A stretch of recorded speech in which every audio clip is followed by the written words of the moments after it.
A Halifax mother is pleading for help from the government, saying she's running out of options to care for her son who has severe autism. So this is 9-year-old Callum. He suffers from violent fits. In October, he was admitted to hospital and he's now in an isolated unit. This week, he will be released, but Carly Sutherland and her husband say they don't have adequate support in place to safely care for him at home. Carly is now joining us from Halifax. Good morning to you, Carly.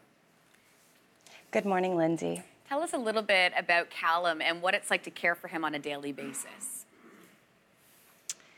So I describe parenting Callum as extreme parenting. We all have parenting challenges, but when it comes to a child who is severely impacted by autism, everything is really intensified.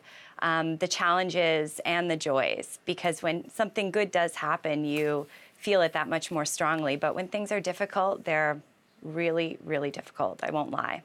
Why was Callum admitted to the hospital?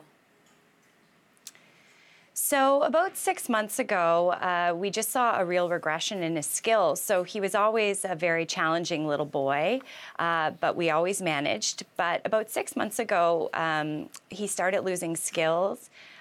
He started losing his ability to communicate, and he responded with a lot of aggression because of that frustration that came from that. So we put up with about 6 months of really extreme aggression, kicking, punching, biting, headbutting, and we did everything we could to try to get help for him. We sought outpatient mental health support from our children's hospital here in Halifax.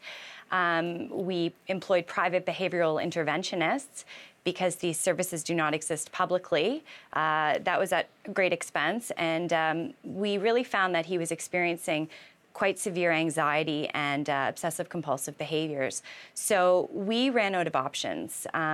We no longer knew how to manage Callum in our home and how to function safely. So we ended up, sorry? No, go ahead, please. Okay, sure. So we ended up going to emergency, and at one point we got sent home from emergency, but ultimately on October 19th, we phoned, his school phoned 911 because the situation became so extreme. The staff at his school was unsafe, so he was admitted at that point. And so he's been there since October 19th. And Callum will be released on Thursday. So what are your concerns bringing him home? Well, my concerns bringing him home is that really he is the same child who went into the hospital 6 weeks ago. And I'm not criticizing the hospital for this because the unit that he's on is meant to support children and adolescents with mental illness. Callum has autism. Autism is not a mental illness. It is a developmental disability. So they really do not have the resources to support a kid with his complex needs.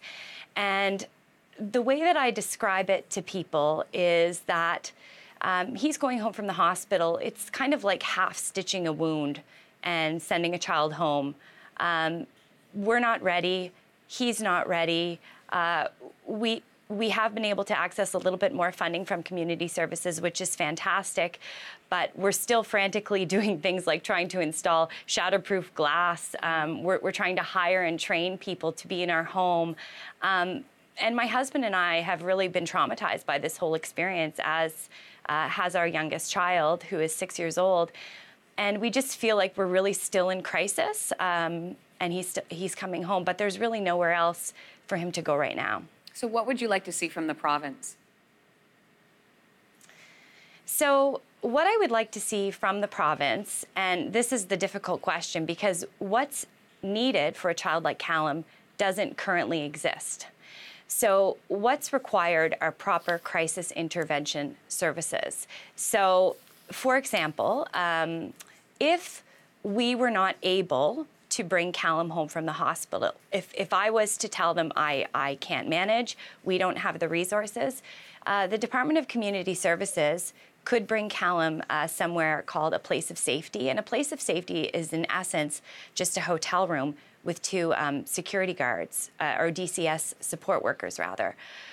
So I just feel that this is not good enough. I am going to take him home with me, but he needs proper crisis intervention. Perhaps that's inpatient. That would be more therapy for him. We would need time to set up the resources and supports in our home. He requires ongoing supports. Those things just don't really exist. There is really not an outpatient program for children over the age of 6 with autism in this province. EIBI, which is the intensive behavioral intervention, ends when children are 6 years old. So what a child like Callum requires simply does not exist. And I think it's time that it does. What have you heard from other people? I mean, you had that press conference last week. What sort of response have you gotten?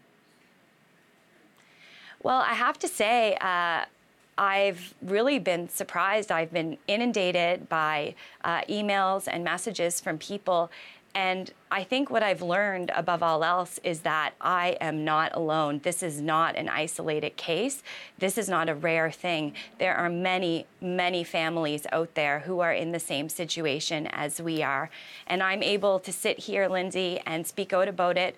But other families are just waking up every day and trying to think, how will we get through today without getting hurt? How will I get through today?